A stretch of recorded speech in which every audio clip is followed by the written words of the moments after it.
Olá meus caros, aqui é o Corvo. Bem-vindos a mais um episódio de Clube do Corvo, segmento onde normalmente recebo algum convidado ou convidados para falar de algum tema de nosso interesse mútuo. Hoje estarei falando, novamente, do filme Arachnophobia, de 1990, dirigido por Frank Marshall, com o roteiro de Don Jacoby e Al Williams, mas conhecido principalmente por ter tido dedo no aspecto da produção e também por ser inspirado por conceitos dele, né? O Steven Spielberg, que aqui acabou sendo o produtor executivo do filme, embora ele não tivesse lá muito interessado em fazer isso.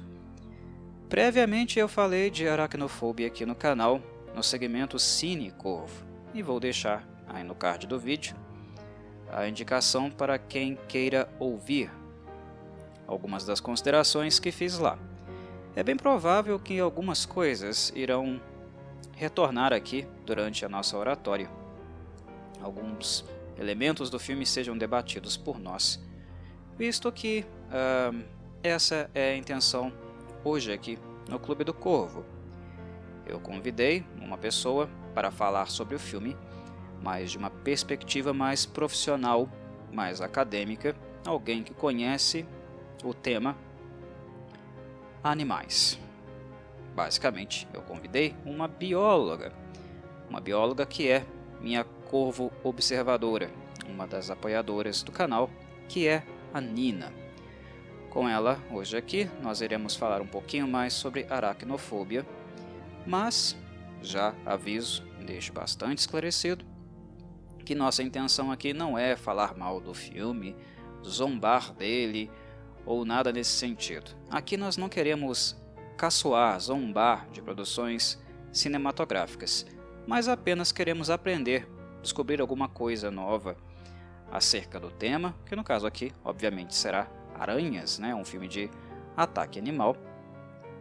Nosso objetivo é aprender coisas novas a partir daquilo que o filme faz de correto, daquilo que ele é preciso na exposição dos seus conceitos e naquilo que é goofy, pastelão e que não condiz com a realidade. Ter o prazer de receber uma bióloga para discutir um filme de ataque animal, uma obra cinematográfica que, enquanto cinema tem muito dessa, né? Cinema em assuntos específicos não condiz muito com a realidade dos fatos, não. É uma obra normalmente que tem uma via, procura por um percurso mais fantasioso, né? Um percurso mais fantástico para chamar a atenção, surpreender, de alguma forma nos maravilhar com conceitos, digamos, não muito condizentes com a realidade. Tem aquele elemento do fantástico, né? Cinema tem disso. E ao discutir um filme de ataque animal com uma bióloga, é possível que eu certamente aprenda coisas que eu não saiba a respeito das aranhas, e esse é o intuito aqui, de através do filme, tendo o filme como ponto de partida, poder aprender algo mais, algo novo. Não trucidar o filme, não zombar do filme, mas a partir dele, daquilo que ele acerta e erra, aprender alguma coisa nova com alguém que saiba do assunto, alguém que entenda do assunto. Eu não sou biólogo, a Nina é, e por isso eu a convidei aqui hoje para esse episódio do Clube do Corvo. Olá Nina, seja bem-vinda, muito obrigado por ter aceitado o convite para dividir aqui, falar um pouquinho sobre aracnofobia e, claro, essas coisinhas peludinhas, lindinhas, só que não, eu acho bonito, mas que fique bem distante de mim, que são as aranhas, principalmente distante de mim a Golias, que, como sabemos, comem pássaros. Não pássaros de grande porte como eu, Corvinho, mas aqueles pequenininhos lá. Ela come sim porque você mesma, numa prévia, já havia me falado sobre isso. Mas bem, Nina, seja bem-vinda, se apresente e vamos lá. Fale também do primeiro tópico, primeiro apontamento que você quer colocar aqui. Olá, Corvo e inscritos do canal Cantinho do Corvo. Eu me chamo Nina, eu sou bióloga formada pela Universidade do Estado do Mato Grosso. Em primeiro lugar, eu gostaria de agradecer a você, Corvo, pelo esse convite de estar falando sobre filmes de ataque de animais do ponto de vista biológico. E é uma honra para mim, já que eu sou inscrita no seu canal há algum tempo. E, como você já disse, a gente começa com o filme Aracnofobia, que é um filme muito interessante. E a primeira coisa que a gente vê em relação às aranhas é a teia de aranha da nossa aranha-personagem, que é uma teia de aranha muito grande e bem organizada. Muito similar ao tipo de teia de aranhas que a gente vê em casa, das espécies de aranhas do tipo araneomorfas, que são aranhas domésticas. Só que nós sabemos que a nossa aranha-personagem não é uma aranha doméstica. Ela é do tipo Migaloformas, que é aranhas do tipo tarântula, caranguejeira e aranha-golias. E esses tipos de aranha, essas espécies de aranhas, as teias de aranhas não têm a capacidade de sustentar elas, devido ao peso. Então elas só fazem teias de aranhas para reprodução, para colocar os seus ovos. Elas fazem buracos, colocam os seus ovos ali nas teias, dentro de buracos ou cavernas, e é para essa finalidade. Mas vamos falar um pouco sobre a teia de aranha. A gente vê que a teia de aranha na nossa aranha personagem é enorme e muito grudenta.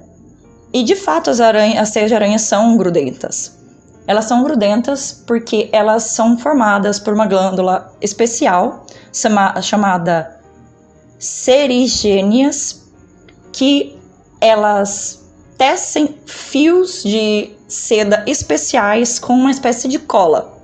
Esses fios passam por as fiadeiras, que são tubos por onde essas teias passam. Elas vão tecendo, seja para fins de colocar os seus ovos ou capturar presas. Em geral, para fins de teias para filhotes, são as fêmeas que tecem. Mas existe uma espécie de aranhas que os machos é que tecem. E as teias de aranhas, elas não se rompem com o debatimento das presas, porque quando a primeira coisa que a aranha faz é picar a presa, injetar o veneno dela, e assim a aranha deixa a presa dopada, meio grogue. Isso desacelera o metabolismo da presa, então o metabolismo dessa presa não vai conseguir jogar adrenalina e não vai fazer com que a presa se debata e saia correndo.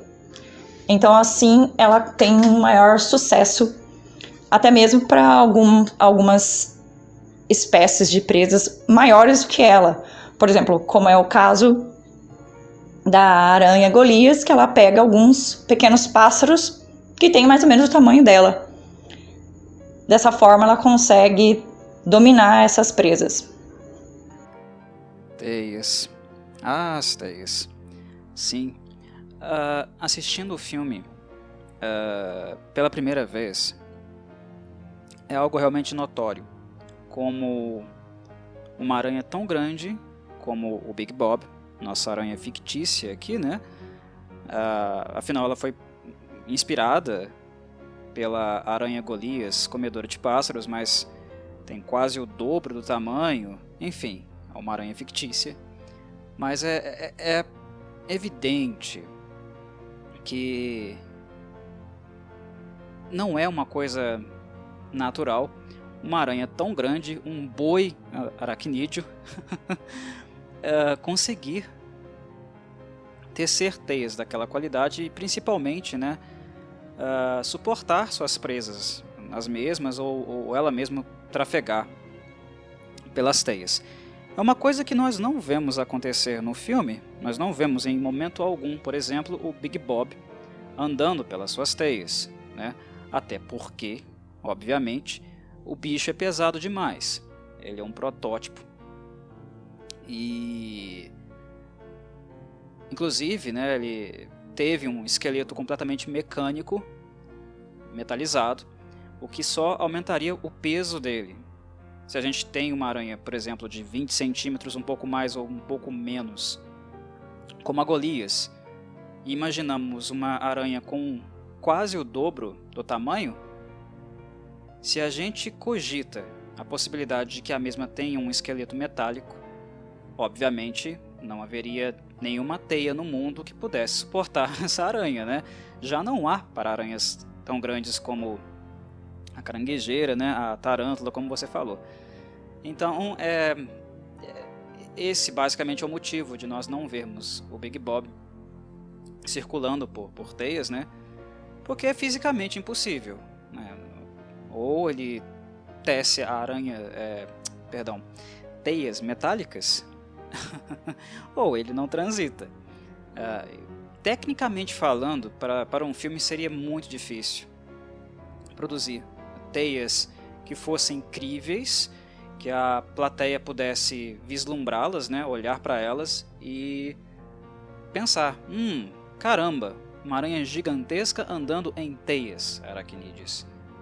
Não seria, digamos, assertivo da parte da produção produzir um tipo de teia e fazer o esqueleto do Big Bob circular por essas teias, né? Se elas não fossem incríveis. E eu creio que a intenção do Frank Marshall e do Spielberg foram aproximar a aracnofobia de um conceito que fosse realmente passível de questionamento por parte do público, né? Como eu coloquei no Cine Corvo. O que chama atenção em aracnofobia é o fato do Frank Marshall e do Steven Spielberg estarem trabalhando um conceito aracnídeo mais próximo da realidade, embora o Big Bob seja um absurdo. Mas tem lá as aranhas soldados, né? As aranhas que vieram da Nova Zelândia, por exemplo. São aranhas que nós olhamos para elas e associamos a aranhas reais. Então o filme vai por uma via onde ele trabalha com o fato de nós sermos leigos. O fato de sermos leigos nos faz cogitar, perguntar, será que isso é possível? Será que aranhas fazem isso mesmo? E muitas pessoas ficaram um pouco incomodadas com a aracnofobia, né? Não extremamente incomodadas, mas cismadas, né, com aranhas depois de assistirem a aracnofobia, porque, embora o filme seja muito absurdo, ele não seja crível, seja distante da realidade, o fato de nós leigos sabermos muito pouco sobre as aranhas nos faz ter essa sensação de que aquilo pode ser real, porque fisicamente parece real, né? A linha que é destoante desse aspecto crível é justamente o Big Bob e as suas teias, porque realmente não tem como uma aranha tão pesada circular em uma teia, né? Que a olhos nus, como aquelas apresentadas no filme, nós, telespectadores, associamos a uma teia real. Não teria como produzir uma teia como aquela. E se fosse possível mesmo, o Marshall e o Spielberg teriam que dar algum jeitinho de filmar tais teias de maneira com que nós não pudéssemos ter uma percepção bem nítida, né, da textura delas, da tonalidade delas, enfim, para manter o filme exatamente com aquela aura de algo factível, né, possível, que eles tanto queriam criar. Mas enfim, pensando na minha própria experiência pessoal, na primeira vez que eu assisti Aracnofobia, foi na TV aberta, eu era criança, a maioria das pessoas deve ter visto esse filme assim. Ele era barato e chegou no Brasil aí, né, esses pacotões de filmes que as emissoras compravam. Enfim, a primeira vez que eu vi Aracnofobia, eu não me perguntei ou me indaguei sobre essa questão das teias. Eu vi uma aranha grandona, vi teias, aranha, teias, bate. Mas, como você mesmo traz, com o seu conhecimento biológico, não é bem assim, né? Aranha, teia, ok. Mas, mesmo aranhas produzindo teias, há uma coisa no planeta Terra chamada gravidade, a física no planeta Terra. E nem aranhas podem contra a física, né? Então, uma aranha gigantesca como aquela não poderia ter teias para transitar por elas, né? E as presas também, que são alvo do Big Bob, como aquele camundongo imenso que a gente viu no filme, nenhuma teia iria sustentar uma coisa daquela, né? Estamos falando aqui de supostamente de uma aranha pré-histórica, mas mesmo uma aranha pré-histórica daquele tamanho não produziria, né, teias com aquela capacidade, né, de adesão da presa e sustentação dela também. É uma linha, realmente, um fio muito espesso, né? A gente parar para pensar, talvez linha de tecido, uma linha ou poucas linhas, talvez não conseguisse sustentar um camundongo, uma ratazana daquela, como nós vemos no filme. Sem falar depois, né, do próprio ator, o Julian Sands, que é picado, né, depois de estupidamente entrar no celeiro e provocar o Big Bob. Enfim. Mas uma coisa que você falou em relação às fêmeas produzirem, mas terem espécies que alguns machos produzem também, aparentemente, embora seja um conceito fictício, né, uma coisa que eu explicitei bastante, falei bastante lá no vídeo do Cine Corvo, aparentemente os produtores eles fizeram o dever de casa, né? Eu acho que isso aqui é bastante evidente também. E o fato de existirem profissionais da área trabalhando também com o elenco, com a produção, eles não estarem simplesmente brincando com aranhas, né, animais selvagens, eu creio que também é um fator que ajuda bastante a definir, né, o que é factível ou não em um filme como esse. Quando se há profissionais trabalhando conjuntamente com a produção, esses profissionais podem apontar, olha, isso aqui é absurdo demais. Mesmo para um filme que não é realístico como esse, mesmo um leigo será capaz de julgar que isso aqui não dá para fazer, isso aqui não é real, né? E é bem isso que acontece. A maneira como as aranhas são conduzidas, as tarefas que elas são colocadas a desempenhar, tem referência ali, né? Há alguém com conhecimento técnico trabalhando ali. Não são apenas aranhas, atores e atrizes e um monte de maluco, né? Tocando as aranhas, né? Vai, pica, ou correndo delas. Houve um preparo prévio. E isso é bastante interessante em Aracnofobia. Mesmo o filme sendo surreal, sendo irreal, há uma interferência profissional que permite que o filme seja factível para nós leigos, né? Somos leigos, não vemos essas incoerências, até por causa do tipo de ensino básico que nós temos também. Algumas pessoas podem ter visto isso na escola, né, que aranhas grandes e tal não fazem teias, mas talvez nem todas viram. Depende do currículo, né, das matérias, como elas foram estruturadas. Sem falar também, né, que algumas disciplinas de ciências naturais nós temos apenas uma vez na vida, em uma determinada série, e nós nunca mais tomamos essas aulas de novo. Então, por falta de uso desse conhecimento adquirido, nosso sistema nervoso central, como ele é bastante econômico, ele tende a economizar mesmo energia, né? Então ele suprime essas informações. E talvez a gente relembre essas coisas no futuro, quando nós precisarmos usá-las de novo, se relembrarmos. Às vezes temos que reaprender mesmo, né, aquele conteúdo. Então é muito normal as pessoas não se tocarem de que uma aranha tão gigantesca não pode transitar por teias ou produzir teias que suportam tanto peso, né? É uma coisa realmente bem absurda. mas a leiguice não permite que nós façamos essa óbvia, clara associação de cara.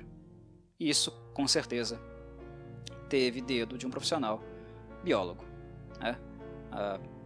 Quer fazer uma aranha fantástica, né? Uma aranha distante da realidade, um monstro aracnídeo? Dá para fazer.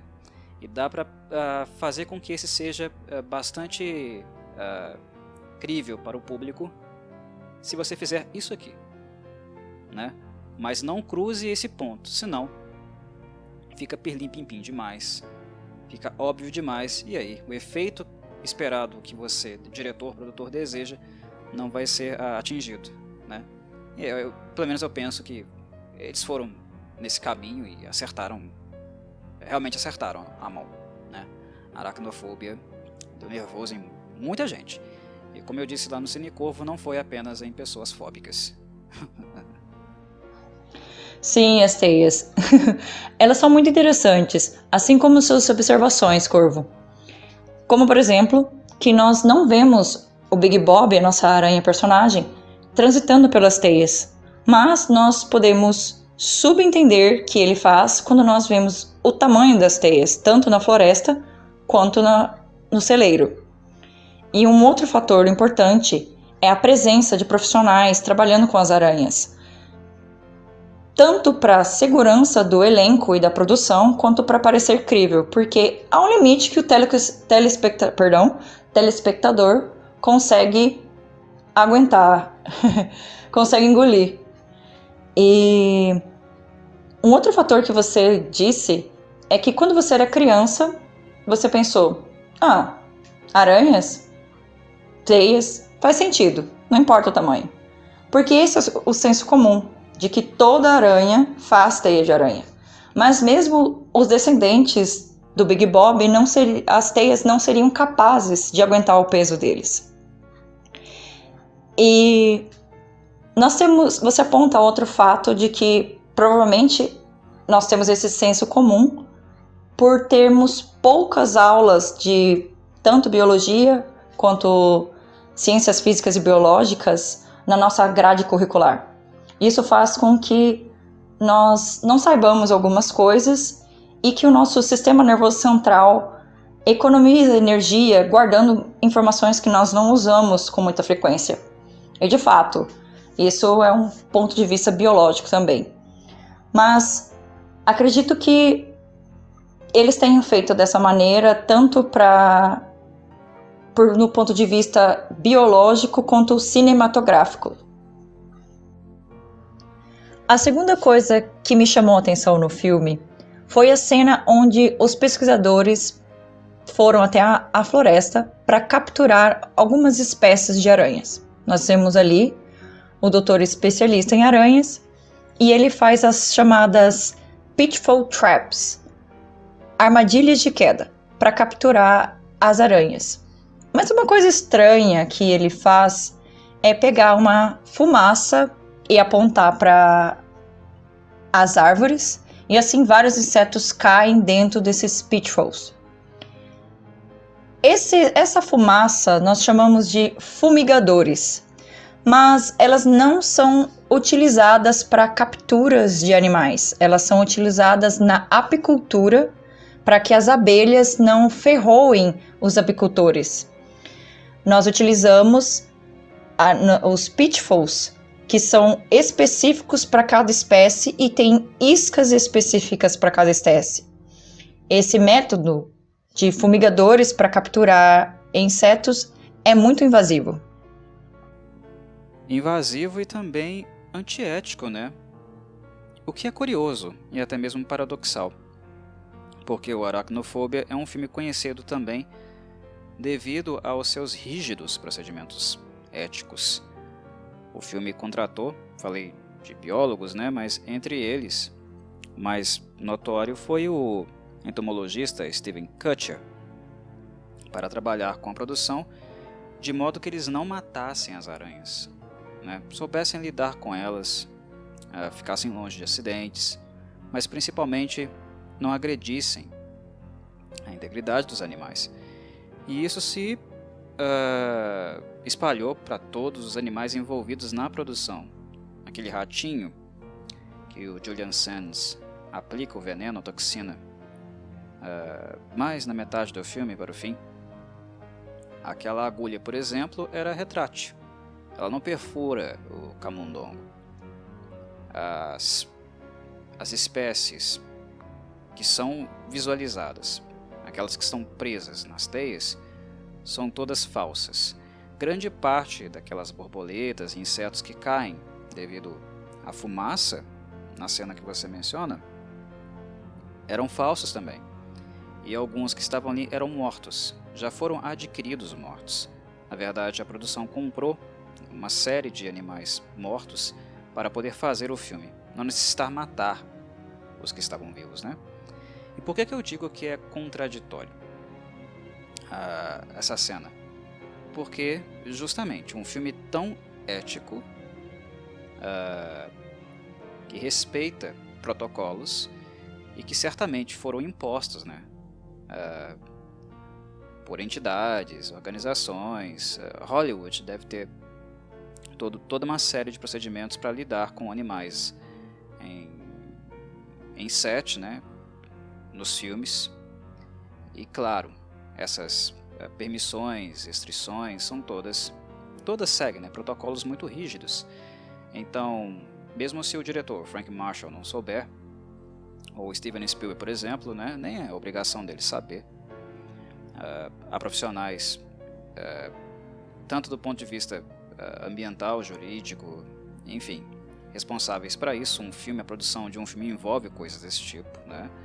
Há muitas pessoas trabalhando nos bastidores, enfim, eles informam o diretor sobre isso, o diretor, os produtores, né? Isso existe. Na época, quando Aracnofobia foi produzido, já existia esse tipo de coisa. A gente não está falando aqui, por exemplo, de absurdidades como aconteceram em filmes como Cannibal Holocaust, por exemplo, que animais vivos foram sacrificados em nome da arte. Isso é inaceitável, né? Essas barbaridades já não acontecem mais. E se acontecer, há leis muito rígidas, né, nos países onde esses filmes são filmados. Há leis contra abuso de animais nos Estados Unidos, embora a caça por lá seja permitida, né? Abominável, mas mesmo assim elas ocorrem em alguns períodos e sob algumas restrições. Então é todo um processo, existe todo um processo legal para poder fazer isso. E um filme como esse respeitou todos eles. É um dos filmes de ataque animal, o que usou animais para a sétima arte, que mais se preocupou em não matar nenhum ser vivo presente, né? Ele tem esse selo notório, né, de filme bastante rígido nesse aspecto dos maus tratos. Mas é paradoxal essa cena porque ao mesmo tempo apresenta-se uma prática claramente não ética, não protocolar, completamente invasiva, como você colocou. Todos os insetos dentro da ótica do filme, basicamente, né, dentro da história em si, ali estavam sendo mortos. Eu fico pensando que talvez o Steven Kutcher, o entomologista, talvez ele ainda não estava no set naquele momento, porque é uma cena que foi filmada na Venezuela, numa região, na verdade, inóspita da Venezuela. Nenhum filme havia sido filmado lá ainda. Aracnofobia foi a primeira produção cinematográfica a pisar naquele lugar, o que já é uma baita, né, sensibilidade envolvida aí, né, uma baita responsabilidade. E eu imagino que por ter sido uma cena em um lugar mais afastado, no meio da natureza, ela foi feita primeiro, já que as últimas cenas do filme são justamente aquelas onde o Jeff Daniels enfrenta o Big Bob. Aquilo encerra o filme, né? Foi a cena final no filme e de fato foi a última cena a ser filmada. Levou vários e vários dias, extremamente cansativo. várias repetições. Mas enfim, essa do Julian Sands indo até a morada, digamos assim, do Big Bob, lá na Venezuela, provavelmente foi momentos iniciais da produção. E sendo assim, as aranhas envolvidas no restante do filme não estavam presentes ainda. Não era contexto para elas. Então, do ponto de vista logístico, é claro que um profissional como o Steven Kutcher ainda não estaria presente em uma cena assim. Haviam ali guias e eles estavam filmando algumas cenas naquele local, sem a real necessidade de um entomologista para isso, né? Porque as aranhas ainda não estavam em set. Então, possivelmente, essa cena foi feita sem a ótica, o olhar do Kutcher, e talvez a dica, né? O Spielberg, Marshall, vem cá. Isso aqui, ó, biólogo não faz. Isso é assassinato de animais. E tá vendo aqui o Julian Sands? Whiteton. Então, pro filme o papel dele é do quê? Né? De um biólogo que estuda aranhas. E biólogo não faz esse tipo de coisa. Então, pega aí o roteiro do Al Williams, do Don Jacoby, e corrige isso aí, meu filho. Isso aí não existe não. Né? Mas como era uma cena muito inicial, e certamente ela foi filmada primeiro, ou nos estágios iniciais da produção, não teve esse profissional, certamente, para chegar neles e dar aquele toque. Ó, isso aqui não é feito desse jeito. Sim, de fato é contraditório. Mas por mais responsável que seja uma produção, ela não vai conseguir ser 100% ética, mesmo que ela tente. Por isso que é importante ter um profissional acompanhando o roteiro, dando uma consultoria no roteiro, mas ainda assim não vai conseguir ser 100%, porque às vezes é alguma mensagem que a produção gostaria de passar e acaba ficando assim. Mas acredito que pode ser mesmo que o entomologista não estava ali no momento, eles acharam que não seria necessário a avaliação dele. Pode ser isso mesmo. Mas, fazendo um adendo, os fumigadores utilizados na apicultura, eles não matam as abelhas, eles só deixam elas meio tontas, só para que os apicultores não sejam picados por elas. Uma coisa muito curiosa no filme é que a nossa aranha personagem Big Bob, ela é um fóssil vivo aracnídeo, que tem milhões de anos. Mas, na realidade, não existem fósseis vivos aracnídeos. Mas em 2018 foi descoberto um fóssil aracnídeo muito curioso, chamado de Quimera arachnide. Por que ele tem esse nome? Porque ele tem corpo de aranha e uma cauda similar à de escorpião.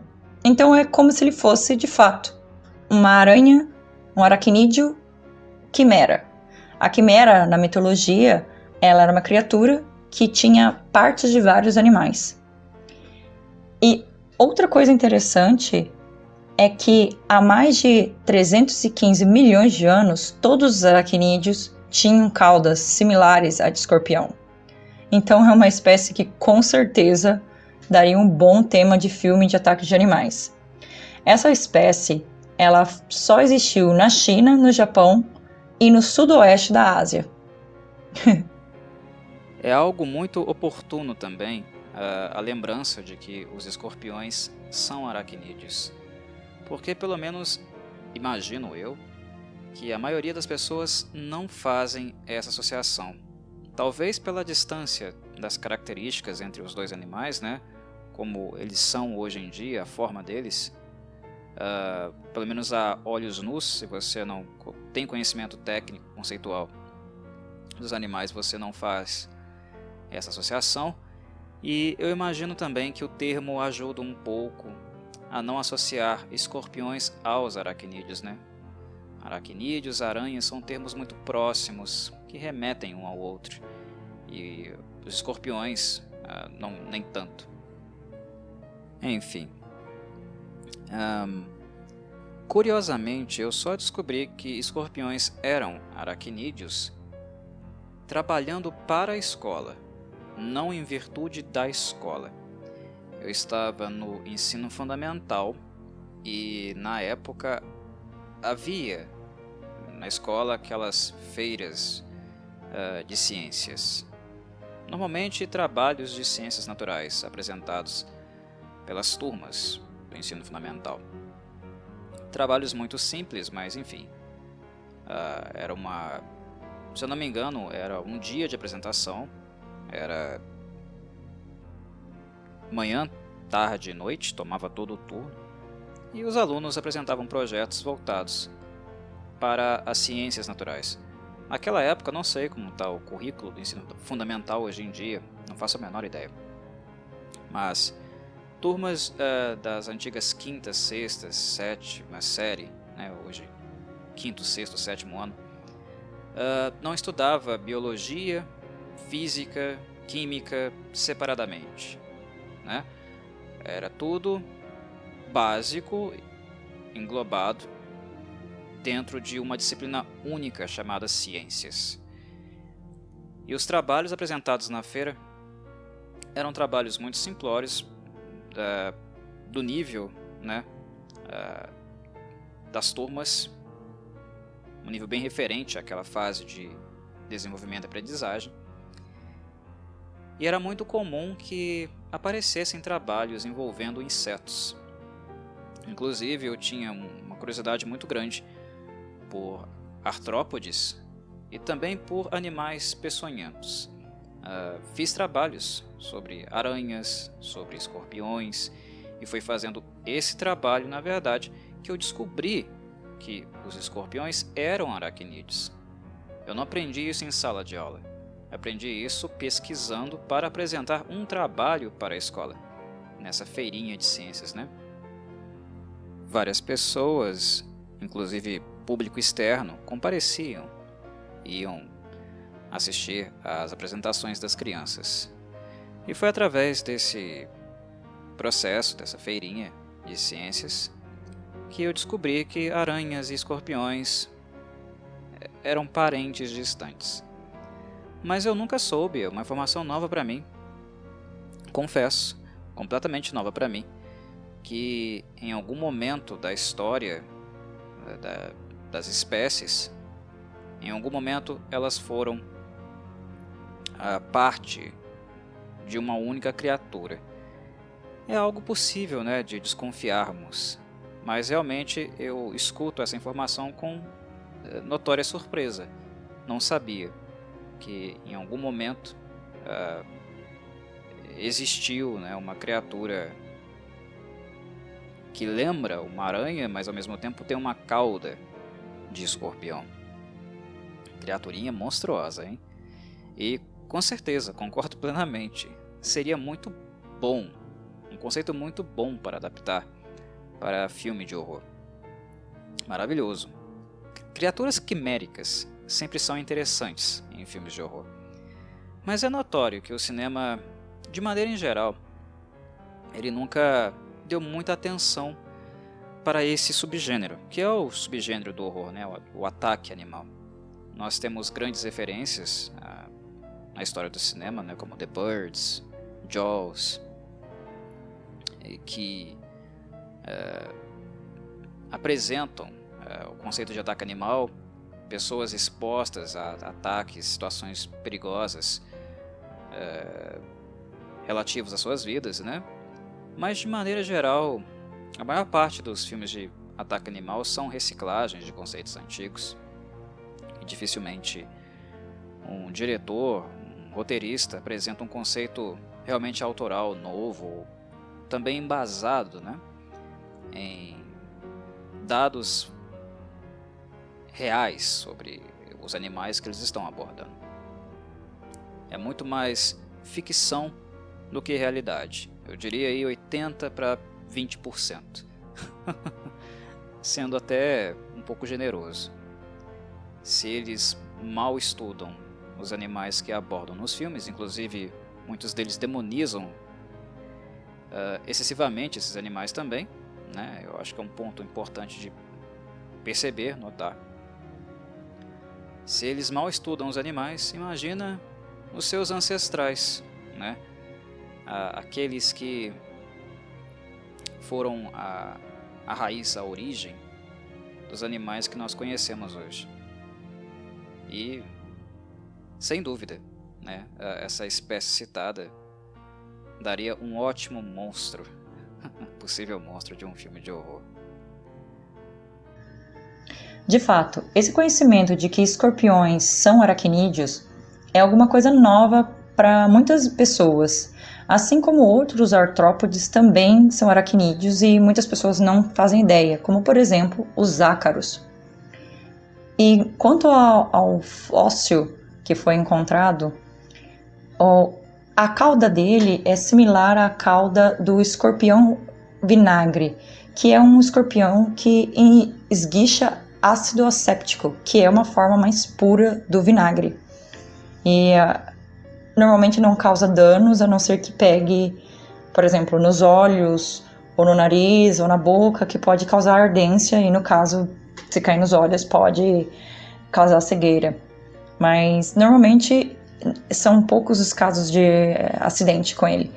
Mas ainda assim, você imaginar um fóssil pré-histórico que pode fazer isso, ser parte-aranha e talvez esguichar vinagre, é uma coisa extraordinária. Quanto o que você citou sobre a Feira do Conhecimento, que você descobriu na Feira do Conhecimento, essas feiras elas são feitas justamente para estimular com que os alunos pesquisem e para que a comunidade saiba sobre muitas coisas. Porque durante o ensino fundamental, nós temos essa matéria que engloba várias matérias, que é as ciências físicas e biológicas, que na verdade não se fala só de física e biologia, mas também um pouco de química. Ela fala-se por alto sobre esses animais, mas se dá mais um enfoque no ensino médio durante as aulas de biologia, onde se trabalha durante a disciplina de biologia por partes. Primeiro artrópodes, depois mamíferos, depois aves, e vai especificando melhor sobre cada uma. Como nós já sabemos, a nossa aranha personagem ela é inspirada na aranha Golias, ou aranha comedora de pássaros, que é a Theraphosid blonde. Mas nós podemos notar que ela tem um comportamento diferente da aranha Golias, porque embora ela seja muito grande, ela é mais tímida e normalmente a defesa dela é correr, mas só quando ela se sente muito ameaçada que ela vai atacar lançando pelos que têm uma ação alérgica às pessoas. Ela vai levantar as patas da frente e vai lançar esses pelos que estão no abdômen dela e vai causar uma forte alergia. Às vezes ela pode morder, mas esse normalmente não é o intuito dela, e o veneno dela não é nocivo para o ser humano, mas a picada aliada ao veneno pode causar bastante dor. Mas ela tem um comportamento que é muito similar à da armadeira, essa nossa aranha personagem, que é a Phonettria sp. E a armadeira, ela também tem essa característica de levantar as patas para parecer maior, mais ameaçadora, mas a armadeira, a defesa dela é o ataque. Mas mesmo assim, ela só vai fazer isso quando ela se sentir muito ameaçada. Ela não vai fazer de graça só porque você passou por perto. Só se ela sentir que você é uma ameaça para ela ou para o ninho dela. É interessante como nós não devemos, julgar os animais pela sua aparência. Talvez animais de grande porte não representem tanto perigo como animaizinhos pequenininhos, menores, consideravelmente menores do que aqueles grandões ou de aparência intimidadora que nós possamos encontrar por aí. Às vezes a aparência engana. É normal que pessoas observem essas aranhas de grande porte, tarântulas, caranguejeiras, a própria Golias. Nunca vimos na vida, pelo menos a maior parte dos brasileiros, aqueles que não moram no norte da Amazônia, não conhecem a Golias. Mas é natural que nós observemos essas aranhas gigantes e tenhamos medo delas, né? Mas comparando essas aranhas, ou a própria Golias, com a armadeira, o porte da armadeira é bem menor, né? Mas é interessante como a grandona, ela é mais defensiva, como você falou, né? Os animais tendem a correr da gente, né? Os seres humanos, a praga do mundo somos nós. Vamos ser honestos aqui, né? Na cadeia alimentar e não tão alimentar assim, né? Porque no nosso caso, a nossa matança desenfreada não visa subsistência, é pura e completa destruição irracional, visando interesses econômicos, né? Por isso nós destruímos a natureza. Mas enfim, na cadeia alimentar, nós somos os algozes, né? O símbolo da crueldade. Então, mais do que natural que os animais queiram nos evitar. Ok, tem aquela coisa do instinto, né? Para uma aranha, nós possivelmente seríamos o predador. Mas no mínimo aceitável, esperável que a maior parte dos animais não queiram estar na nossa companhia, devido ao nosso comportamento. E aquilo que nós representamos, né? Nós também animais representamos no ecossistema. Mas é interessante como as grandonas correm, enquanto aquela armadeirazinha mais magrinha, franzina, é aquela que justamente levanta as patas, né? Aquela que é agressiva. Eu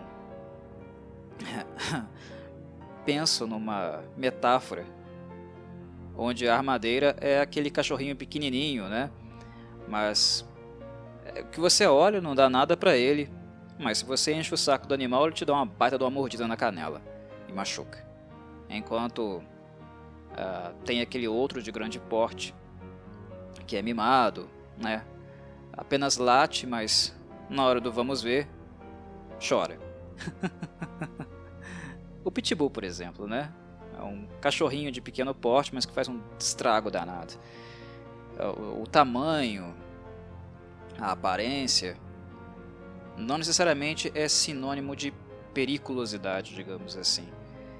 E comparando, né, a Golias com a armadeira definitivamente é aquela aranha puxa-briga. Vem, vem, vem. Vem cá, vem me encarar. Babacão. E ela é pequenininha, né? E mesmo para predadores gigantes, ela arma as patas, intimida. É uma aranha bem interessante. Eu não tive o desprazer de encontrar uma na minha vida. Mas se algum dia eu ter, com certeza quem corre sou eu.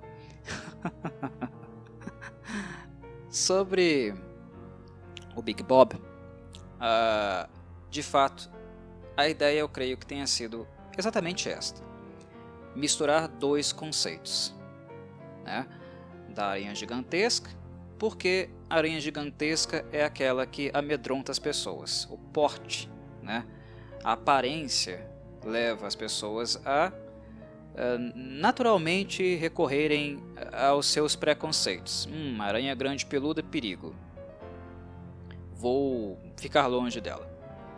O preconceito amedronta, o tamanho, o porte amedronta. Então, isso é um elemento útil para o diretor, né? Para o produtor do filme. É isso que faz com que a plateia fique amedrontada, de certo modo. Mas, como a postura dessas aranhas é mais defensiva, necessariamente eles teriam que pesquisar, procurar um outro conceito para inserir no seu monstro essa característica realmente intimidadora. E aí, eu acho que, obviamente, né, claramente, eles se inspiraram na armadeira. E a inspiração é tanta, né, e tão clara, tão precisa, que o movimento que o esqueleto, né, robótico do Big Bob faz é exatamente aquele que a armadeira costuma fazer, né? E que dá fama a essa aranha. De fato, algumas das espécies de aranhas pequenas representam muito mais perigo do que aranhas do tipo caranguejeira, tarântula ou aranha-golias. E é engraçado, realmente, a armadeira, ela de fato é como se fosse um pincher dos aracnídeos. Dizem que os cachorros grandes ladram, mas não mordem. É mais ou menos assim em relação a muitas aranhas. Elas correm, elas preferem correr. Eu já encontrei uma armadeira, mas eu tive o bom senso de não me aproximar muito dela. Porque quando eu vi que ela armou, eu já me afastei.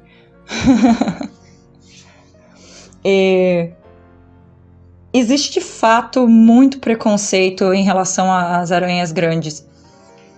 O que elas causam é esse efeito urticante dos pelos dela, que são uma defesa quando elas estão com um extremo medo, porque a maior parte delas foge.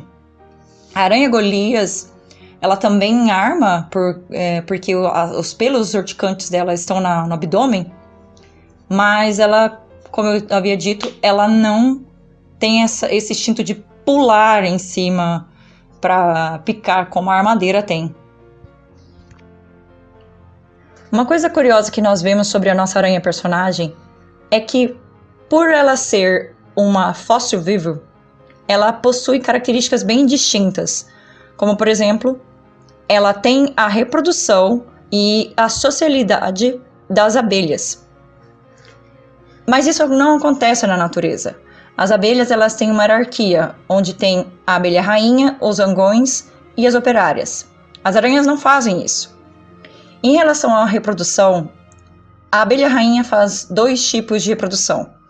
Uma que ela acasala com o macho, o zangão, e a outra que é a parternogênese, onde um óvulo não fecundado acaba gerando um embrião que se torna um macho, o zangão. As aranhas não fazem isso, mas o mais próximo das aranhas, também um aracnídeo, que faz isso é o escorpião amarelo. Em relação à socialidade das aranhas, em geral, as teias de aranhas para reprodução são feitas pelas fêmeas, mas algumas espécies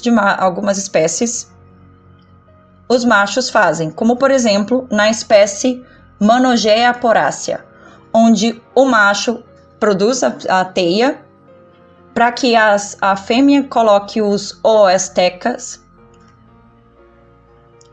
e aí ele vai colocar os espermatorófilos dele nos ovos, e caso a fêmea morra, ele cuida dos filhotes. Mas em geral, isso não acontece, porque as fêmeas tendem a devorar os machos. Então, na maioria das vezes, eles saem correndo e, às vezes, eles até podem predar os tecas. É interessante você ter mencionado, né, essa qualidade reprodutiva do escorpião amarelo, porque eu me lembro de ter lido algumas matérias que apontavam que os escorpiões amarelos seriam, né, a praga do futuro. O nível de reprodução, a velocidade de reprodução, a maneira como eles têm se proliferado nos centros urbanos, né, tem estado preocupante. Não vou entrar nos detalhes sobre isso, até porque eu não sou a melhor pessoa para falar sobre isso. Se você quiser falar, comentar, fique à vontade. Mas é algo que chama atenção, né? Imagina uma espécie, como a espécie do Big Bob, sendo a praga que os escorpiões amarelos potencialmente seriam, ou vão ser, para os centros urbanos nas próximas décadas. Eu já li coisas sobre a infestação de escorpiões em cidades em grandes metrópoles, como São Paulo, por exemplo, e em um nível bastante preocupante. Mas imagina só se eles fossem a espécie do Big Bob, né, os descendentes do Big Bob, que nasceram da união dele com aquela fêmea que ele encontrou. É extinção. Eles iriam varrer completamente as cidades, uma após a outra, como é colocado lá no filme, né? Como eu falei no Cine Corvo durante a exposição que fiz lá, naquele vídeo em específico, Big Bob é um monstro. Nós não estamos falando mais de um animal. Ele é conceitualmente um monstro, uma quimera, a união de vários conceitos diferentes, inclusive o conceito, né, de animais de colônia, as abelhas, por exemplo, né? E esse conceito de reprodução amplifica consideravelmente o nível de periculosidade do Big Bob, mas também instaura o tom que o filme vai ganhar mais ou menos da metade para o fim, que é o tom de combate, de ameaça, guerra. Big Bob, ele saiu lá da Venezuela, de uma área virgem para os homens, ou pelo menos os homens brancos, né? Depois foi para os índios, que ficaram com medo dele, mas enfim, virgem para os brancos. Ele pega a viagem na bolsa do fotógrafo, inclusive o pobre coitado dança nesse processo, baobau, e ele vai para essa pequena comunidade na América. Big Bob não apenas vai viajar de férias, ele não é o Senhor Aranha caribenho, ulalá, não, ele chega cravando uma bandeira. Guerra, meus caros, eu vim aqui guerrear, eu vim chutar suas bundas malditas, eu estou aqui para devastá-los, humanos lazarentos. É isso que o Big Bob vai fazer na América. Aracnofobia, de certo modo, é também um filme bélico. É uma aranha híbrida, um monstro pré-histórico, um fóssil vivo, né, não real, bélico. Ele está ali para combater. E o conceito, né, das abelhas, desse modo reprodutivo, é útil, porque Big Bob precisa de operários. E os operários não são aqueles que vão trabalhar em prol da colônia, mas os seus operários são os soldados de infantaria que vão para as terras desconhecidas, terras inimigas, devastar, aniquilar completamente os adversários, que no caso são os personagens da pequena cidadezinha. Os escorpiões amarelos estão tendo um crescimento na população por dois motivos. Um, pela partenogênese. O outro, que é o principal, é porque as cidades estão ficando cada vez mais sujas.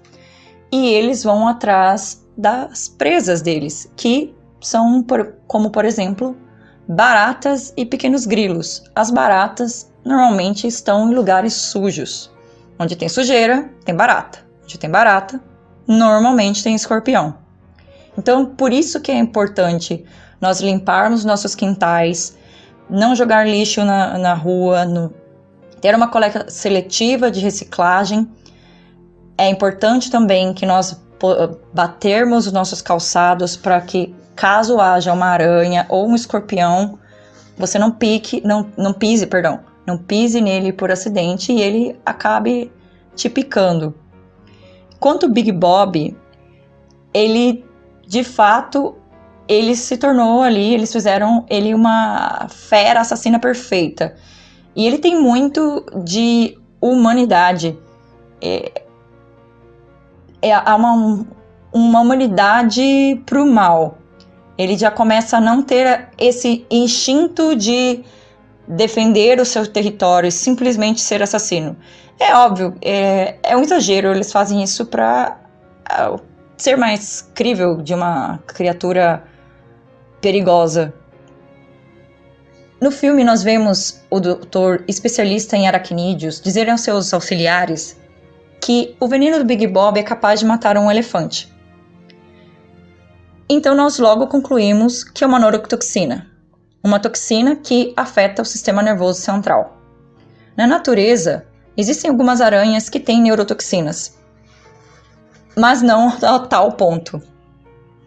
Algumas espécies causam necroses no lugar da picada após 72 horas, como é o caso da espécie Loxosceles spp, em 10% dos casos de picada dessa espécie. Quanto ao acidente com aracnídeos, por ano no Brasil existem 5.000 acidentes com aranhas, mas só cerca de 17 mortes são registradas, e na maior parte devido a outras complicações. O veneno do Big Bob, eu imagino que é o retrato claro do nível de exacerbação da realidade que existe em Aracnofobia. Porque se nós percebemos bem, ele é um filme de exacerbação. Mas é como eu coloquei no vídeo do Cine Corvo, né? É exacerbar conceitualmente, mas mantendo crível aquilo que visualmente é apresentado. Diferente dos filmes antigos de aranhas gigantes, onde aquilo que se vê desqualifica as criaturas, não provoca medo ou tensão, porque nossa mente capta a informação visual como aranhas gigantes não existem, né? Aqui com o Big Bob, visualmente é importante que ele seja algo crível, que desperte algum nível de dúvida em quem está assistindo. Será que elas fazem isso mesmo? Né? Visualmente, o filme precisa disso, mas como ele é fantástico e ele visa exacerbar, criar um grande antagonista, um varredor de almas humanas, ele exacerba pequenas coisas, pequenas características do Big Bob. E o veneno, claro, né, por ser um animal peçonhento, seria alvo dessa exacerbação. E o veneno é absurdo mesmo. É uma coisa completamente aterradora. Não há chance alguma de fazer frente ao veneno do Big Bob. Picou. Eu não havia cogitado essa possibilidade, mas é neurotoxina, né? E o efeito é devastador. Se é capaz de causar danos massivos em um elefante, imagina num ser humano. E é o que de fato nós vemos acontecer, né? Picou. Os soldadinhos, não o Big Bob. Os soldadinhos mesmo. Eles picam e as pessoas ficam completamente sem reação. Não há tempo para fazer muita coisa, né? O ataque cardíaco, ele é visível. Eu acho que a cena de ataque mais emblemática, que nós vemos realmente um ataque cardíaco acontecendo, é com aquele médico prego da cidade, né? Aquele cara chato pra caramba. Picou, ele começou a ter um ataque cardíaco. E o processo é tão rápido, o veneno é tão agressivo, que não há o que fazer. E claramente isso aumenta, né, o nível de terror. Big Bob e os seus filhotinhos, que embora filhotinhos já tenham esse veneno absurdo, são a maior peçonha do planeta. Ele é topo de cadeia, né? E ele está aqui, nesse ambiente, nessa configuração do filme, justamente para tirar nós, os seres humanos, desse topo. Com o Big Bob na área, quem manda é ele, não nós. E aí está, né, o nosso antagonista, o nosso símbolo do mal, que nos oprime, impõe o seu império de horror e que teoricamente precisa ser destruído. Clichê, mas no caso de aranhas e aranhas híbridas, monstros que fundiram várias características, não deixa de ser algo bem interessante. Sim, ela parece crível porque ela não é extremamente exagerada, ela não tem 10, 20 metros. Ela tem ali quase 40 centímetros, mas que o telespectador releva. E outras características que o telespectador pensa, eu acho que é possível, elas são reforçadas pelo fato de ter um personagem que ele é especialista em aranhas, que diz para o telespectador, é isso e isso. Então acaba sendo crível. E é interessante que você falou sobre os filhotes. Os filhotes de espécies que têm veneno, eles são, digamos assim, mais perigosos do que os adultos, porque eles ainda não aprenderam a quantidade de veneno que eles têm que injetar. Então eles acabam injetando todo o veneno. Então eles acabam, sem querer, por ainda não aprenderem, não terem aprendido, se tornando mais letais do que os próprios pais. Então, fazendo uma analogia, nós imaginamos aí que os filhotes do Big Bob acabam sendo provavelmente quase tão letal quanto o próprio. Uma coisa muito extraordinária que nós vemos no filme é que nós vemos o Big Bob sugando um ser humano completamente em algumas horas. Num período de tempo, de uma viagem de avião, de um local para outro, ele suga completamente esse ser humano e logo em seguida já está pronto para o próximo lanchinho. É claro que isso é um exagero do filme para parecer que ele é uma fera faminta, porque senão não parecia tão assustador. Mas como ocorre a alimentação das aranhas? Após injetar o veneno que desacelera o sistema da presa, as aranhas injetam uma enzima digestiva que pré-digere todo o conteúdo que a vítima tem. Essa enzima se chama astacinas. Depois disso, elas vão sugando esse conteúdo e vão fazendo isso por horas.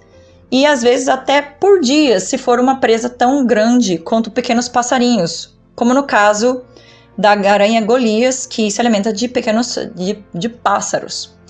Mas antes disso, as aranhas desmembram lentamente todas as presas, parte por parte. E isso leva um bom tempo. Então, ela se alimentar de um ser humano em algumas horas já é um exagero. E depois de depois que o pássaro Golias, depois que a aranha Golias se alimenta dos pássaros, ela passa dias sem se alimentar. Então, provavelmente, depois de se alimentar de um ser humano, o Big Bob deveria ficar, meses sem se alimentar, seguindo o padrão biológico natural. Mas é claro que isso, como eu disse, é um exagero para tornar o filme mais assustador. Bem, eu volto a reforçar que o Big Bob é um monstro. Mas ele é um monstro muito talentoso, digamos assim. É uma aranha de muitas qualidades, muito apresentável, grandão, bonitão e com qualidades comportamentais que o qualificam para mais de um papel. Se o Big Bob quiser ser um vampiro, ele pode, afinal ele é um suga-suga chupador filho da mãe. Um verdadeiro vampiro. Olha o que ele fez com o sujeito, com a sua primeira vítima. O cara chega em casa igual uma ameixa seca, em poucas horas. Big Bob é talentoso. Ele pode sim cogitar um papel, talvez em Aracno Drácula ou Lestat das Aranhas, né? Uma coisa assim. Ele é bem talentoso. Ele serve para fazer um papelzinho de vampiro se a gente quiser. Mas não apenas isso, né? Big Bob como aranha como você colocou, também pode ser um esquartejador. Quem sabe nós não colocamos o Big Bob também em algum filme de Texas Chainsaw Massacre, né? O Arachno Leatherface. Big Bob é um monstro. Ele é uma coisa medonha que nada mais faz do que exacerbar conceitos medonhos da realidade e, por que não, também, né, do cinema, literatura. Tá aí esse aspecto do vampirismo, né? Vampiresco que ele possui. Medonho. Realmente medonho. As aranhas, elas sugam todos os fluidos corporais das suas presas. Sangue, água, todos. E de fato, parando para comparar o fato do Big Bob ser tão sedento, que de fato ele acaba sendo uma espécie de vampiro Lestat dos aracnídeos. Mas, como nós já dissemos, ele é um personagem completamente fictício, extremamente exagerado e fora da realidade.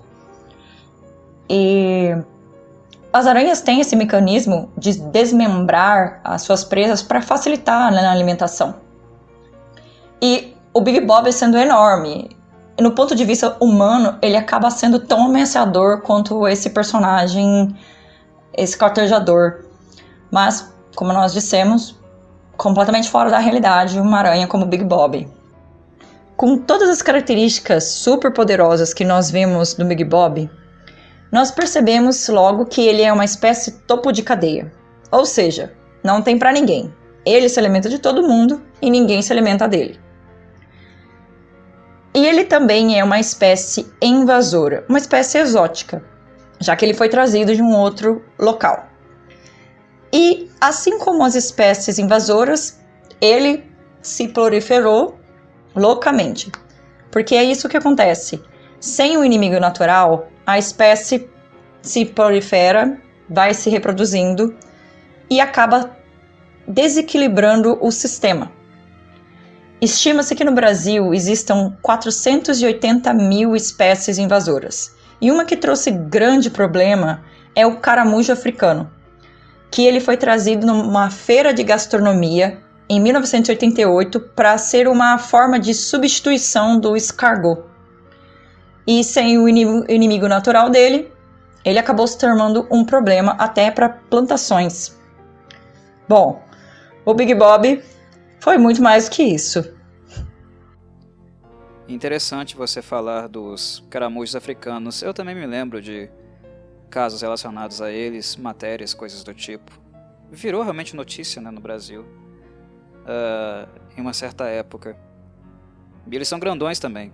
Tem essa particularidade, né, que, digamos, é parecida com o Big Bob. Eles são bem grandões. E, de fato, tirar um animal para levar para outro habitat que não é o dele, não existir qualquer tipo de predador natural, é de fato, né, é mexer com fogo, é pedir para desbalancear totalmente aquele ecossistema ali. O que de fato aconteceu, né? Se tornou realmente um problema. Mas em relação ao caramujo africano, posso estar enganado, estou puxando por memória aqui. Eu me lembro que ele era transmissor de doenças também, mais de uma, mas eu acho que a mais preocupante era um tipo de meningite que ele podia transmitir. E aí o negócio fica mais embaixo, né? O buraco fica mais embaixo, a coisa passa a ser séria. Não seriam apenas as lavouras, aquilo que ele poderia afetar, mas os humanos também. E isso, de certo modo, é análogo ao Big Bob. Eu acho que você escolheu um exemplo perfeito para conversar sobre essa aranha fictícia. Porque no caso aqui o Big Bob também afeta o ecossistema local. Como ele é topo de cadeia, ele desbanca os humanos, afeta a cidade, e nós, enquanto espectadores, colocamos a nossa visão, né, apenas nos humanos e na cidadezinha que está passando pelos problemas. mas de certo modo nós esquecemos que o Big Bob e os seus filhotes, eles vão arrebentar com toda a área natural ao redor deles. Uma pista que o filme nos dá são os grilos, porque Canaima, a cidadezinha fictícia, os próprios moradores locais, eles falam, né, várias e várias vezes que era um lugar gostoso de ficar, que você poderia sentar de fora da casa, né, no seu quintal e escutar os grilos cantando, mas que recentemente eles não estavam escutando muito mais os insetos. As aranhas estavam acabando com os grilos, né? E detalhe, são pequenas informações que o filme dá, mas o enfoque está o tempo inteiro nos seres humanos. Mas depois que os grilos fossem completamente varridos da região, obviamente essas aranhas iriam para outra espécie. Depois outra espécie, outra espécie. Ou seja, o enfoque do filme está na cidade de Canaima, nos seres humanos. Mas os seres humanos, eles são apenas parte do meio ambiente, né? Da região ao redor. Nós temos uma certa arrogância de pensar em nós mesmos como seres diferentes dos outros que nos rodeiam, dividem conosco esse planeta, ou os ambientes que nos rodeiam. O ser humano é arrogante, ele se coloca acima dos outros, se vê diferente dos outros. Mas não, nós somos parte do ambiente, né?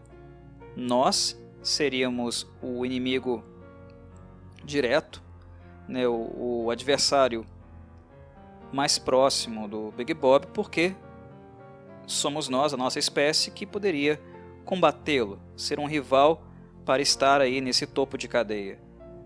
Mas depois de nós, todas as outras espécies, né, da região seriam completamente dizimadas, principalmente devido àquela característica do Big Bob de reprodução, né? Fabricar soldados, exércitos para marchar em seu nome, digamos assim. Realmente, retirar animais, né, do seu habitat natural é um processo muito violento que afeta tanto, né, a espécie em si, mas também as outras espécies que vão ter contato com esse mesmo animal. De fato, é interessante a gente pensar nesse tipo de malefício, né, causado quando você expõe espécies a um ambiente onde não há predadores naturais, e especialmente essas espécies com um alto potencial reprodutivo. Outro tema para filme de horror. O cinema não explora filmes com animais, né? Principalmente o de horror. São tantas e tantas possibilidades, tantas ideias, que dariam excelentes roteiros. Mas o pessoal prefere remake, né? Não gosta muito de usar a criatividade. Realmente o caramujo africano ele é bem grande. E aqui no Brasil tem o gavião caramujeiro, que ele se alimenta de pequenos caramujos e ele consegue se alimentar dos filhotinhos do caramujo africano. Mas não é o suficiente para controlar a população. E um outro fato que fez com que o caramujo africano se descontrolasse é a reprodução dele, que é curiosa. Ele faz 2 tipos de reprodução.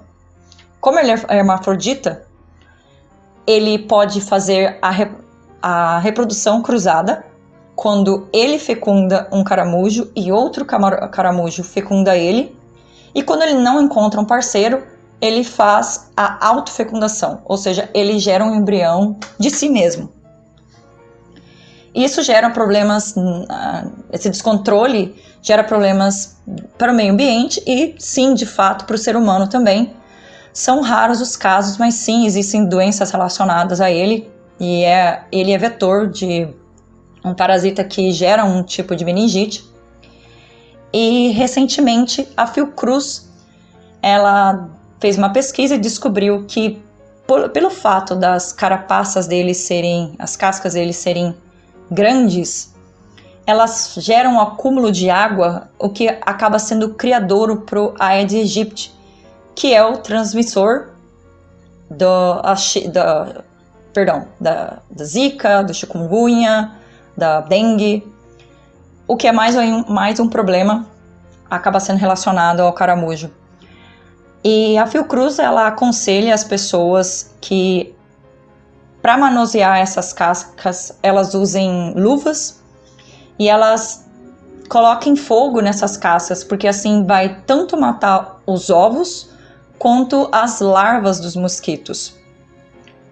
Perdão, os ovos do caramujo e as larvas do mosquito.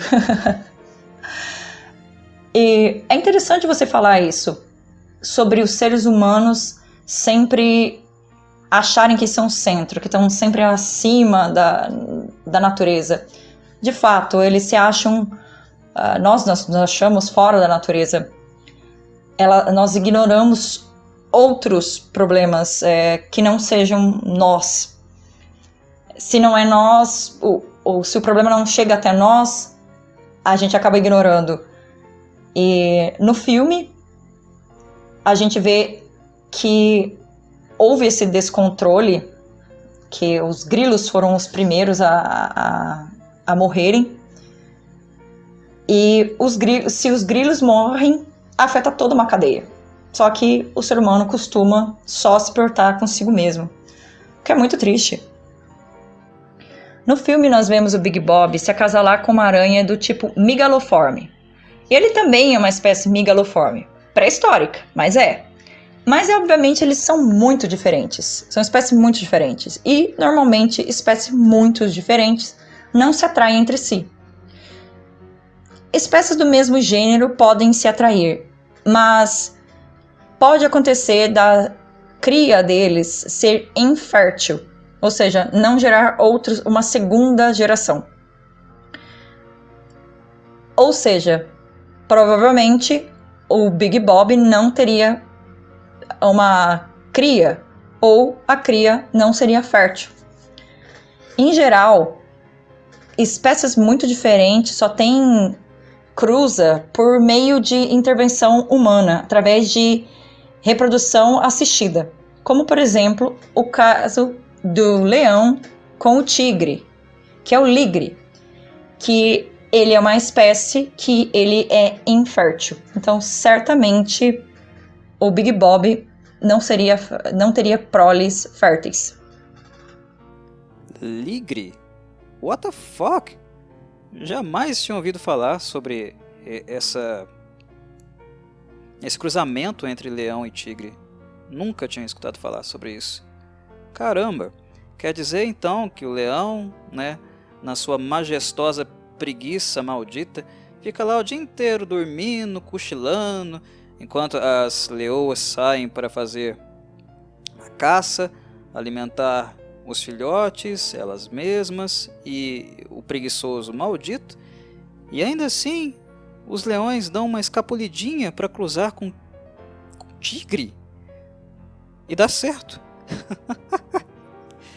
Ah, pelo amor de Deus. Não sei quem deu aos leões o título de rei dos animais, mas o mau gosto, vou te falar. Bicho preguiçoso. As leoas são chiques. As leoas são pró. As fêmeas, né, dos grandes felinos, a leoa é fenomenal. O bicho é capaz e extremamente competente, né? Tanto na caça como também no cuidado, na preparação, né, dos filhotes. Maravilhoso. O leão é um babaca. Foda-se o leão. Mas enfim, falando dessa questão do cruzamento, bem, essa questão da infertilidade eu acho que ela não é tão assim estranha, distante para a maioria das pessoas. Esse tipo de informação quase todo mundo sabe, né? Mas o filme em si, ele é assertivo, ele toca nessa questão. Justamente no princípio do filme. Quando o Julian Sands está fazendo uma análise das aranhas, e pela morfologia delas, pelas características que elas exibem, ele chega a falar. Tem um trecho do texto onde ele afirma né? Olha aqui e tal, essa espécie não se reproduz. É apenas a rainha, né? Ou uma rainha e um macho que é responsável pela constituição, né? Pelas crias de toda a espécie. Ele fala isso, o Julian Sands Waterton fala isso no início do filme. Então, nesse sentido, o filme é assertivo.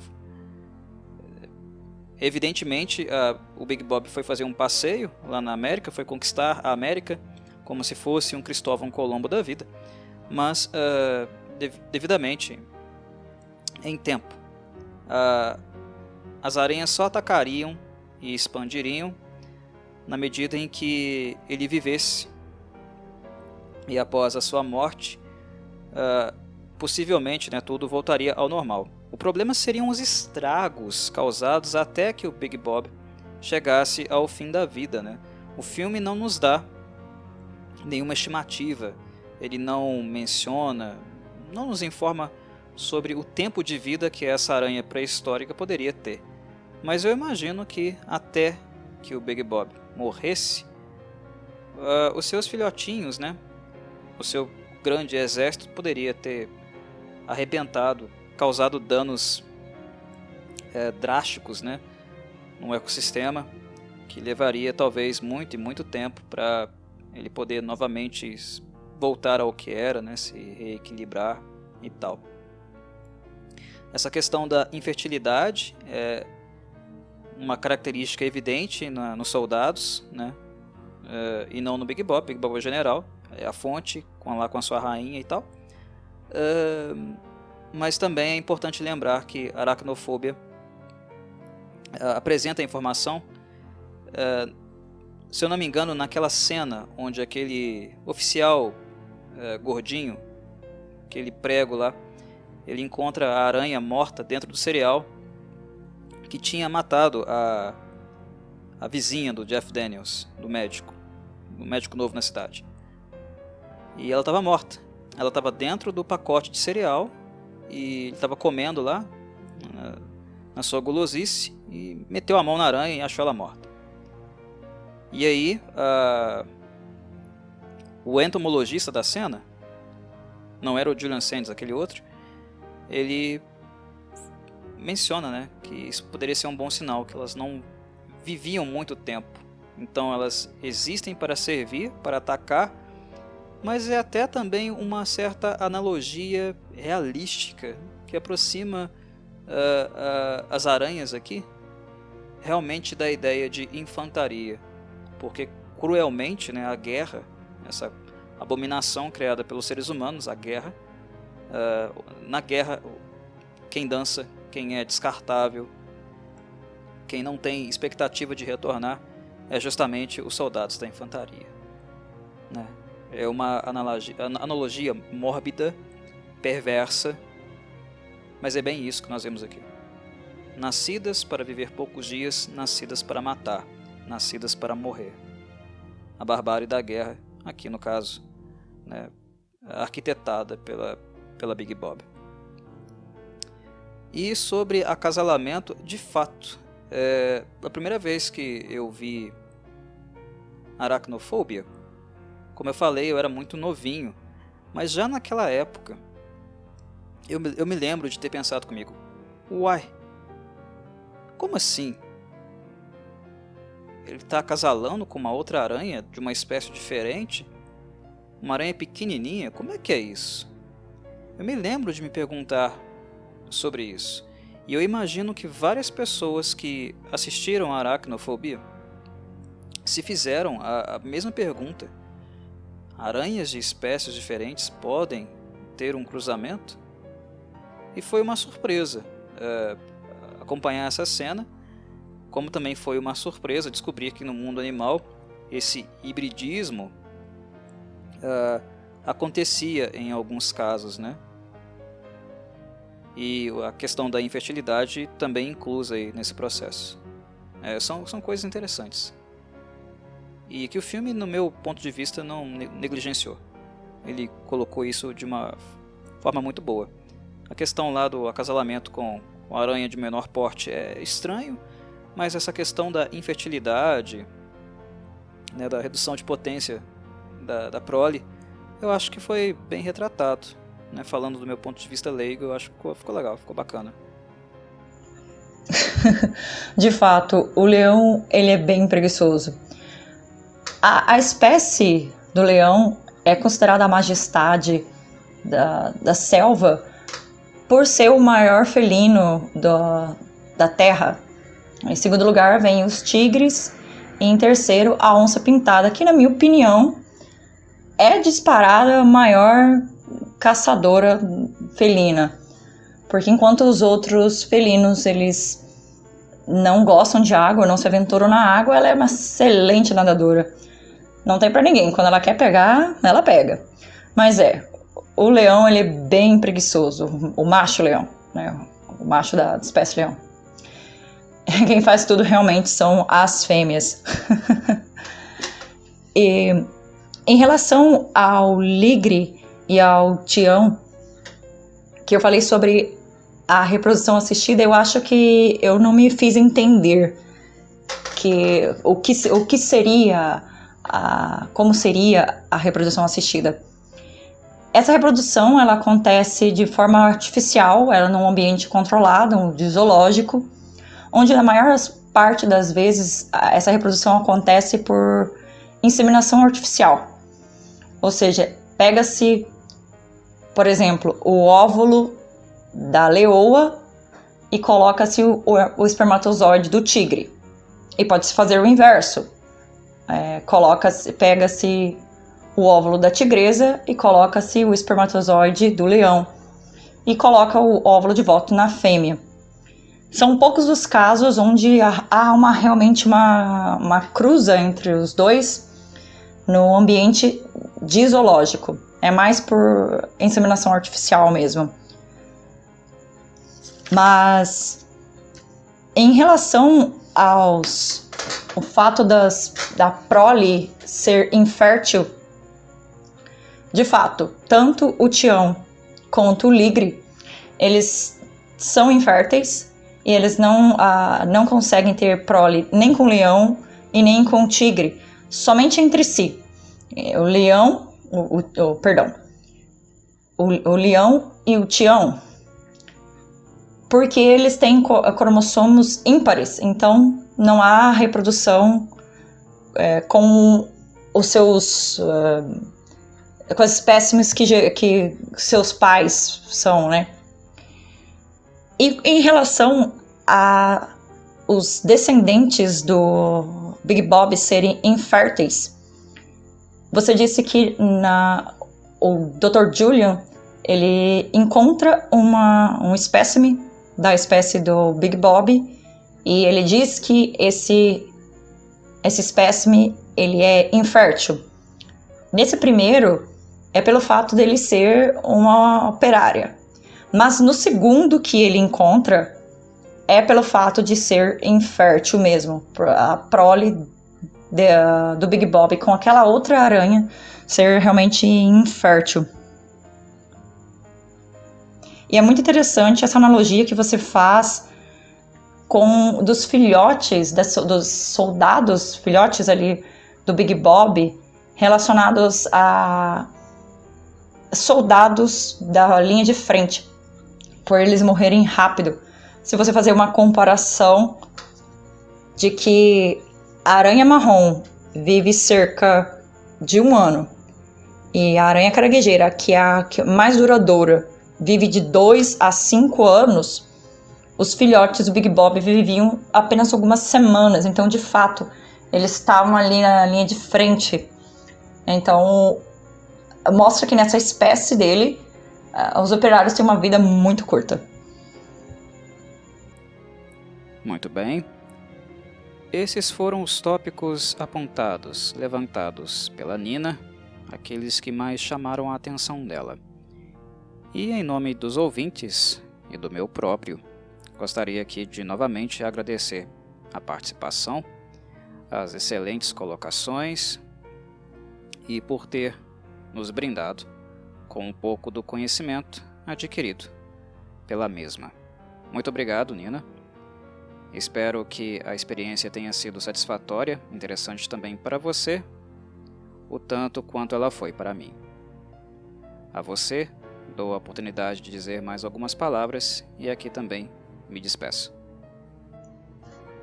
Eu que agradeço a você, Corvo, pelo seu convite de estar participando do seu podcast para falar sobre assuntos biológicos.